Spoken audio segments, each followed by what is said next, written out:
মনোহরদীতে বিএনপির সাংগঠনিক সভা অনুষ্ঠিত। মোহাম্মদ ইমরুল ইসলাম মনোহরদী প্রতিনিধি নরসিংদী থেকে পাঠানো তথ্য ও ভিডিও চিত্রে দেখুন বিস্তারিত। নরসিংদীর মনোহরদীতে বিএনপির সাংগঠনিক সভা অনুষ্ঠিত হয়েছে। শনিবার 19 এপ্রিল দুপুরে উপজেলার সুকন্দি ইউনিয়নের নারান্দি বাগান বাড়িতে উপজেলা বিএনপির ও সহযোগী সংগঠনের আয়োজনে সাংগঠনিক সভা অনুষ্ঠিত হয়েছে। উক্ত সাংগঠনিক সভায় প্রধান অতিথি হিসেবে উপস্থিত ছিলেন বিএনপির জাতীয় নির্বাহী কমিটির মুক্তিযোদ্ধা বিষয়ক সম্পাদক বীর মুক্তিযোদ্ধা লেফটেন্যান্ট কর্নেল জয়নুল আবিদিন।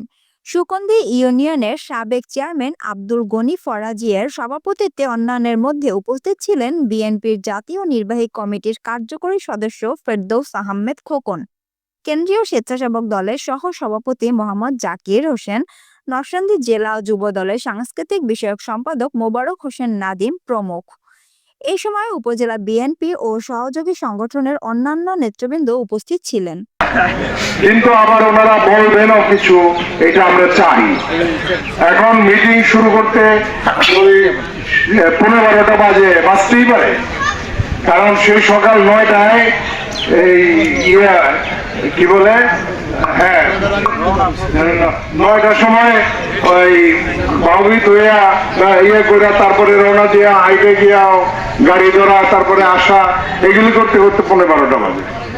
আমরা চিন্তা করতেছিলাম যে বিকেলে করলে কেমন হয়। তো এখন দেখা যাইতেছে যে সকালে এই আমি যেহেতু 10টায় শুরু করতে চাই, সেটা 1টা পর্যন্ত 2টা পর্যন্ত আমরা করতে পারি। কিন্তু আমরা যদি বিকালে বলি আপনাদেরকে যে 3টার সময় আসেন, তাহলে অনেকের জন্য 3টায় খেয়ে দিয়ে রওনা